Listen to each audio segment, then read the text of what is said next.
நல்லா இருக்கீங்களா? நான் உங்கள் சிட்டி வெரைட்டி சேனல்லேருந்து மகராசி பேசுகிறேன். இப்போ நான் செய்ய போகிற சமையல் காடிப்புலவர் வறுவல்.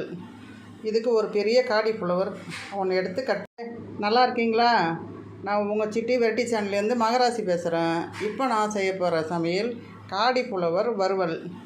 இதுக்கு ஒரு பெரிய காடிப்புலவர் ஒன்று எடுத்து கட் பண்ணி வச்சுருக்கிறேன். இப்போ செய்முறை பார்க்கலாமா?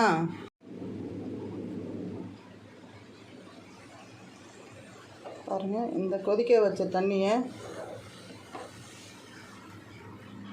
சுட சுட அந்த காடிப்புலவர் நல்லா ஊற்றிடணும். ஒரு 5 நிமிஷம் அப்படியே இருக்கணும். இப்போ இந்த காடிப்புலவரில் சுடுதண்ணியில் போட்டு உப்பு தண்ணியில் போட்டு எடுத்து வச்சுட்டாச்சு. அதுக்கு மஞ்சத்தூள்,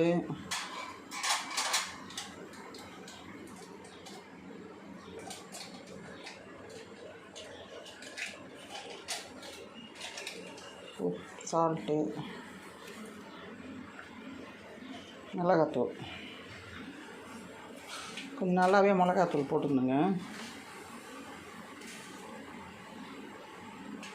ஒரு தக்காளி பழத்தை பிசையணும்.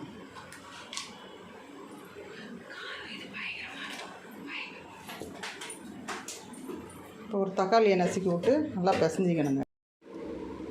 இப்போ இந்த காடிப்புலவர் ஒரு 1/2 மணி நேரத்துக்கு ஊற எடுத்துங்க. இப்போ ஒரு கடாயை வச்சு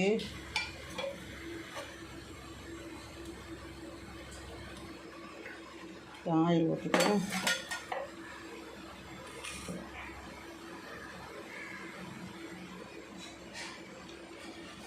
இதில் மிளகாத்தூள், மஞ்சத்தூள், உப்பு, ஒரு தக்காளி நல்லா பிசைஞ்சி விட்டு பேச்சிருக்கேன்.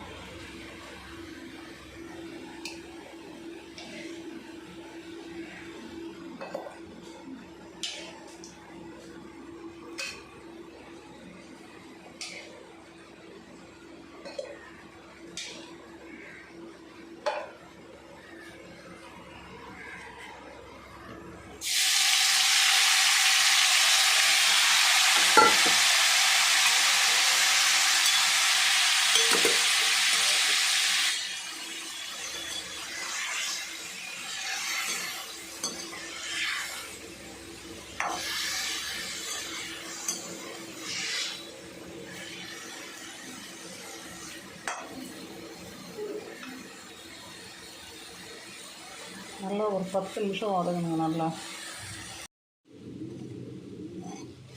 பாருங்கள், தக்காளி காடிப்புலவர் ரெடி ஆகிடுச்சு.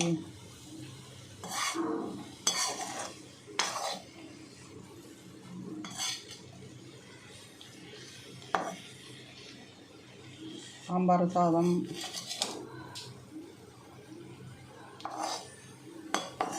தயிர் சாதம், ரசம் எல்லாத்துக்கும் நல்லாயிருக்கும். சப்பாத்தி கூட தொட்டுக்கலாம். பாருங்கள் மக்களே, சுவையான காடிப்புலவர் ரெடி. இன்னொரு டிஷ்ஷில் நான் உங்களை பார்க்குறேன். வணக்கம் மக்களே.